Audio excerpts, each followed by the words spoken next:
Hi everyone, this is Rayon Paper, and welcome to the first Techo Kaigi of 2025. Well, probably not your first if you're like me and you're watching everyone's Techo Kaigis, but the first one I am making this year. Which is basically, we're just going to go through my stack of planners and journals that I'm using this year, and talk a little bit about them and how I'm using them. I wanted to do this a couple days into the new year so that I've tried my routine, which is not too different from what I did last year, just a couple changes. But I wanted to see how that felt and if there was anything that I wanted to change right away before showing this to you guys. So let's just take a look at the planners that I will be talking about. We have 4. We have the 5-year journal, the A5 Take a Note planner, the Kuroneko diary from Midori, and the Hobonichi weeks. And we're actually going to start with this one, the Hobonichi 5-year Techo. This is the second year that I am using this planner. Well, it's not a planner, it's a journal, basically.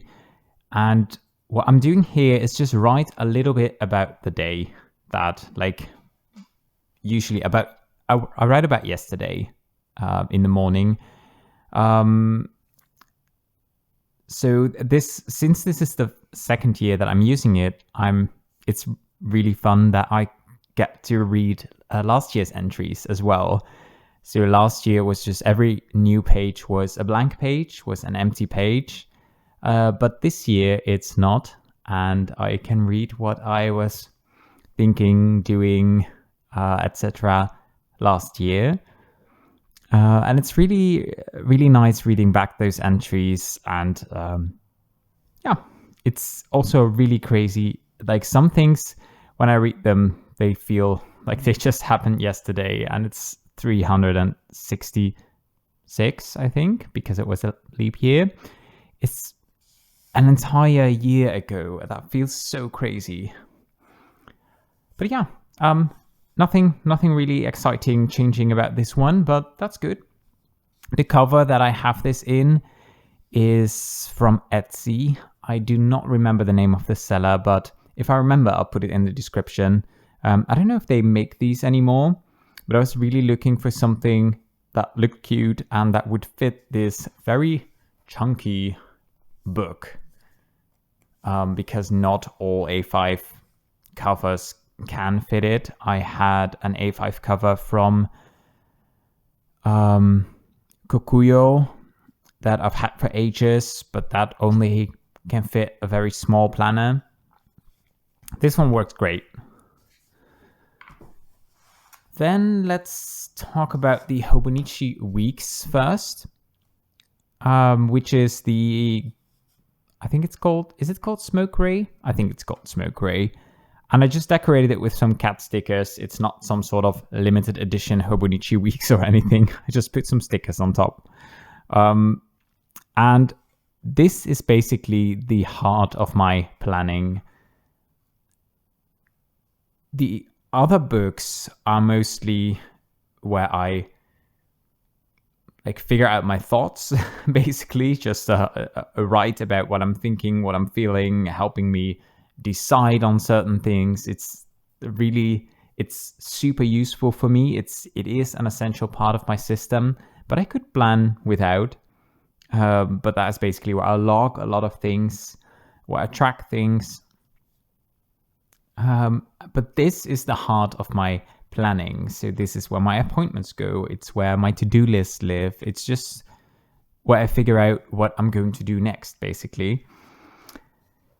And let's just quickly go over what I use all of the types of layouts for. This is my running log. I've gone for one run this year so far, but it's only the 10th, so we good. It's been freezing and it's been super wet and not great running weather. I'm very much a nice weather exerciser. Like, I don't have a specific goal in mind. I'm not training for a specific race or anything. I just want to keep my body healthy and fit. And running is just a part of that for me. It's not... I like tracking when I go for a run, how far I run. And ideally also my pace, but the app I use for that kind of glitched out during my first run of the year and lost my GPS. So I was able to retrieve via Google Maps how far I ran, but not how fast. So that's kind of a bummer. But that's okay. Basically, all I'm trying to say is January is probably going to be a fairly empty column, but I'm sure that as the year progresses, I'll go for more runs because I just enjoy going for runs when it's nice outside. Then, I don't need this one anymore. Then this is the monthly calendar, which is where I track appointments, things I need to remember, releases of new music that's coming out. When I go into the office, I'm not really updating this. Basically, this is not always complete information. I will sometimes mark when I go into the office, if I know already okay, that day I definitely have to be there, I'll write it down. But sometimes I don't write anything down for the week, and then I still go into the office. It's not like I don't, but it's more like I didn't write it down. The things I reference the most here are things like dentist appointments, when we were attending someone's birthday, something like that, just things that are a bit more irregular in terms of when they happen. And then we get into the weeklies, which is basically just an overview of the week. Left-hand column is my appointments again, which I get from my monthly calendar. I put them here. I add anything that I know about the week, which can also be, for example, that my partner will be home late and won't be having dinner with me. Just, anything that sort of has an influence on my week and the things that I can do in a day, etc. Here are a couple of to-dos in the right-hand column of the left-hand page. A couple of to-dos that I know I want to be doing on that day. And then there's just an overview of everything else that I need to do that week. Most of my sort of dailies, my daily routine things are not written down here. I just usually transfer them from yesterday's to-do list. So I always take a look at the to-do list from the day before when I'm making my to-do list for today. So if I see there, oh yeah, I need to do my Duolingo, which is a couple minutes a day. I'm not going to write that down 7 times here. I just write it down on the day itself. And sometimes I don't write it down. It just depends if I think I'll forget or not. And then in the back is where my to-do lists go, which is basically the main part of what I use the notes pages for. I've made sort of an index with all of the months and when they start. I could fit 12 months here, but I already used this in December of last year. But I figured, obviously, the first page is going to be December, so I didn't write that one down. So I made a little header page and then just lists and lists of to-do lists. I take as much space as I need for a day. Sometimes I'll skip a day or two, especially when I head into the office and I don't have a lot of time or energy for the rest of the day. I don't use this for my work to-do lists. I keep all of my work stuff in a separate notebook that is just pen and paper and very bare bones. I just have a notebook and a pen at work and I write down what I need to do. I loved these stickers. It felt so cozy. They are both from London Gifties. Really cute. And then this is the header page for January. Super simple, just one sticker and a header. The headers are from Stick with Kate. And they are exactly what I was looking for. I've been looking for header stickers for ages, but there's so much choice. Like, so many creators have them that I just like couldn't really make a choice.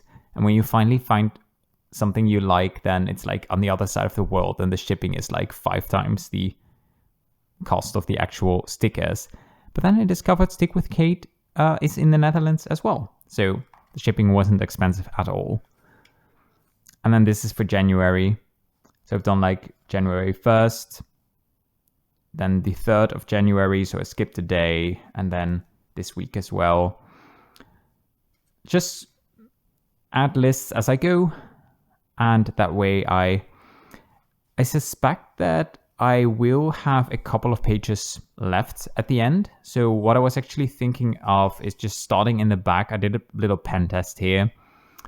But just if there's something like a random collection that I want to write down, that I want to keep, like maybe, I don't know, a wish list for fountain pen inks, or, you know, anything that I want to write down on paper and that I want to keep with my planner, I can do that in the back.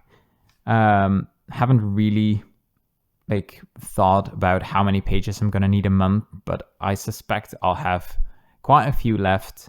Not enough to warrant getting the like thinner Hobonichi weeks, because this is the mega, but I'm definitely gonna need more than the 70 pages that you get with the standard Hobonichi weeks. I think I will at least need like around 150, but that will still leave me with, I think this one has, over 2. That will still leave me with like 60 pages that I can use for other stuff. Haven't really done anything else with the things that you get in the back, like the My 100 list or this cute one. But I did decorate sort of the inside of the back cover. These stickers are washi paper. These are from Eric Small Things. Super cute designs. They are not the best material for the back cover because they don't have the strongest glue, but it works. So yeah, this one is definitely the most important one for planning for me. I use it every single day. Maybe I don't write in it every single day, especially when, like I said, I don't really have time for like personal to-dos. I just like go to work, eat, shower, sleep. But I will at least check in on this every day, and every day take a look at, okay, what do I need to do? And then we have a little book that is kind of for planning, but is not super essential. This is like an experiment for this year. I won't go over it into too much detail because I already did that in the last video. But yeah, this is my language planner. And with language planner, I mean a planner to help me plan to study languages. So I'm currently working on Japanese, on Italian, and on German. And this is what I use to keep track of the things that I want to do, want to work on. So kind of planning, making a to-do list, but also logging specific things that I did, what languages I worked on a specific day, keeping track of where I am at in a certain resource. Basically, this information could be put into the Hobonichi weeks, but I'm trying if it helps me, if it supports me having this in a separate book. If I find myself being maybe more productive or just more motivated to work on my languages, or if it's maybe like just a chore to work in this, filling this in takes very little time. So it's not like I have to write a lot about it and that is taking time away from actual studying. But I feel like keeping this overview and also kind of being confronted with the fact that if I don't work on my languages on a specific day, there is an empty section for that day. Whereas in my planner, that gets filled up anyway. There's always so much to do. So I could easily not work on a specific area of my life and you won't really see it as clearly. So yeah, I'm just trying to see how this works. So far, I've been enjoying it, but it's only been a couple of days, so can't really tell you too much about how this is working or not working. And then we have the core of my journaling system, which is the other side of the coin, I think. We have the planning and the journaling, which I do in separate books. And I have housed this in the Hobonichi Alettone cover in brown, which feels very retro-like. Let's put these to the side. The only thing that's kind of been annoying me is this little flap, because it's always in the way. For example, right now I had to move these little fake plants, which is not a problem at all, but it's always slightly too far to the right. When I'm working on my desk, I have my laptop or my keyboard from my computer, and it's always I always have to move stuff to make place for this little flap. So sometimes I fold it in, but that creates kind of a bump. So yeah, those are definitely first world problems. I said that I was maybe gonna decorate the cover, but I really couldn't pick what I wanted to put on the cover. So the only thing I put on here is this tiny, tiny little raccoon sticker. And then I felt guilty that there was only one other raccoon sticker left on the sheet, and I felt like I ripped apart a couple. So I put the other one in the back. So now they are still at least in the same book. This is the Take a Note in A5. I think it's called the Take a Note Planner, as you can definitely use this as a planner. But I use it for journaling. I have done a little bit of decoration on the inside of the cover. I have no idea where these stickers are from. I've had them for a million years. I got them from my parents, I think maybe even when I still lived with my parents, which is, quick math, 12 years ago since I moved out. So I've had these for a while, and I finally decided to use them. On the first page, we have this tracker thingy situation. And I've decided to use this for sort of challenges that I really want to track something for 31 days and try to check off every box. Normally with my trackers, I'm completely fine doing something not every day. For example, if I'm tracking when I eat fruits, which is something I want to do more often, I just find myself not always eating enough fruits. So that's something that I track, but I'm not really making a conscious effort to do it every single day. Same thing with playing the piano. I enjoy tracking when I play the piano because it kind of keeps me accountable. But I know that I don't have time to play the piano every day, and that's completely fine. But with these two things, for this month, I really want to challenge myself to do them every day, or in case of one of them, not do them for every day. So for this month, I've picked no spend, which does not mean not spending any money, because obviously I have to eat, I have to do my groceries, I have to pay what's it called? Is it mortgage? I don't know, the money for our house. But this is mostly unnecessary spending. So spending on stationery is definitely the biggest, my biggest downfall. Maybe also spending on books or stuff like that. For this month, we are not spending. And playing with my cats. So I really, it's not like my cats are super bored and I never play with them, but sometimes I just need that reminder that I just need to carve out a little time to to really like mindfully play with them. And, they have a lot of toys, and they don't really need me or my partner to be active. They are really good at like keeping themselves amused and like playing with their toys, which is always really fun to see. But they also enjoy it when like we play little games. So yeah, I really want to try this month to play with them every day and make a bit more of a routine for that. Then we have my habit trackers, which I'm basically tracking the same as I've done for the last year, except this year I'm using a black pen instead of gray, which so far I'm really enjoying. I like the higher contrast, and I like the fact that the black is just, I don't know, a little clearer, a little more obvious.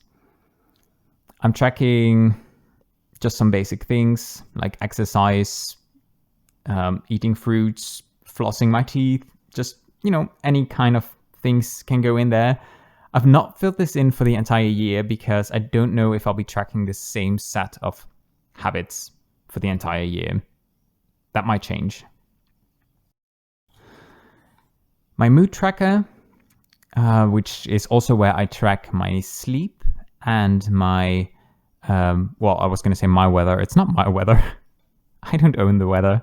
But I basically track like the minimum temperatures of the day, the highest temperatures, and the amount of precipitation. Not super important. I just like being able to see, for example, especially in the drier months when we have to water the plants in our garden, I like to be able to see when did it last rain. In that case, it can be helpful. But I mostly like to see if, for example, long periods of rainy weather or like very hot weather influence my mood. And it's just a fun and easy thing to track. I get the data from the Weather Institute, so it's basically just me copying them down. It's not like I have to keep track of the temperature or anything. And then we have the weekly pages, which actually 1 week is on 4 pages, so 2 spreads. And what I do here is I decorate the pages a little bit beforehand. I pick 1 or 2 fountain pens to write with so that I don't get too many ink colors on one page. And then I just journal. I mostly try to journal on the specific day, but sometimes I'll write about this much on the day, and then the day after, instead of starting, for example, here on January 1st, I start here, just so that I can try and make the page as full as possible. And then here on the left-hand column, on the first page of the week, there's this sort of weekly overview. You could use it for planning, for appointments, for example. But what I do is track my media consumption here. I find that this size goes really well with the amount of media that I consume. I definitely have learned last year that I don't need an entire media journal, but I do like tracking what I watch, what I read, what I listen to in terms of music. So that is basically what I write down here. We watched Squid Game, my partner and I, season 2 last week. I listened to a couple of albums. I also listen to a lot of like random playlists with all kinds of music like in the mix. I don't write that down, only like when I listen to an entire album, because otherwise it gets too complicated to log it. And I'm still reading A Court of Wings and Ruin, which I'm enjoying so far. And this is the second part of last week. More writing, lots of writing. And then this is this week so far. Picked a very different color scheme, a very different ink to write with. But I'm really liking this so far. And that's all I have done in here. There's no additional pages or layouts in the back, except for 2 empty grid spreads. This one and this one. And then we already have the last week of the year. What I plan on doing in the back, I'm not completely sure if I'm going to do that, but I'm thinking of tracking all of the media that I watched or listened to or read that year, like this year in this case. I want to put like a little image on here, just sort of a collage with all of the things that I consumed in terms of media. But if that is like, whether that's feasible or not kind of depends on how much it's going to be. So I think I'll just wait for a bit and see whether I still want to do that, how big I want to print like little pictures, like movie posters and CD covers and stuff. And then I'm just going to stick all of that in here. Another option might be to do that, to like make the collage digitally. For example, in Canva, I can just like make an image this size and add stuff there and then print it all in one go at the end of the year and just stick it like one page on top of this. That might make it easier to make adjustments during the year. And then in the back, I keep a couple stickers that I know I want to use in the next couple of weeks. So for next week, I have some of these jar stickers from London Gifties that I want to use. And then the week after, I want to use some of these winter stickers, also from London Gifties. I'm using a lot of my London Gifties stickers in here because those are probably some of the most beautiful stickers that I have. And since I plan on keeping this book, I also keep my planners. Like the Hobonichi weeks, I also keep it at the end of the year. But there may come a point in my life where I decide like, okay, the books from years past are taking up too much space, and then I might throw away the planners but keep the journals, because I think looking back on my thoughts and my way of thinking and just the things that whatever was important in my life at that time, I think that's more interesting to look back on than whether I did laundry on Monday. Even though that can also be interesting, especially, maybe we don't have to do laundry anymore in 30 years. And I'll look back and I think, oh, remember when we did laundry? Yeah, those times were wild. Who knows? But yeah, so I make a point of using my nicest stuff in here, especially because if I don't, then I just keep on like hoarding my nice stationery, like some sort of dragon, and just not using it. And I really want to use it, but I just want to use it in a place where I know I'll be able to look back on it in the future. So yeah, that's why I'm putting everything in here. And that's it. Those are the 4 books that are my system for this year. Those are not necessarily the only books that I use. There are also things that I just carry over because they are not dated, like a commonplace book where I take notes on everything and anything. That is not really, I don't really consider it part of my Techo Kaigi because it's just more of a companion notebook, if that makes sense. And the same goes for the ink journal where I swatch my fountain pen inks. That's not really dated, or I don't start a new one at the beginning of the year. It's just like a notebook where I swatch inks, and whenever it's full, I may or may not start a new one, but that's like a ways away. So I don't know. I don't really consider it part of like my setup, my group of planners and journals. Yeah, if you have any questions about the system, then feel free to leave any questions in the comments. And I hope your planners, whether you are using 1 planner or 10 planners, whatever your system is for this year, I hope it's working very well, or at least you have fun trying things out, experimenting, learning more about yourself. I think like the way we use our planners and journals can teach us a lot about how we think, how we function, how we are, which honestly has been a very unexpected but fun part of this hobby for me. Just, recognizing patterns about myself and thinking, you know what, maybe I shouldn't plan these things on that type of day, because every time when I plan this, I see this happening and I see myself thinking this and this, and yeah, that's interesting. Anyway, before I keep on rambling, let's just wrap this up. I hope you have a great day, and I hope to see you in the next one. Take care. Bye!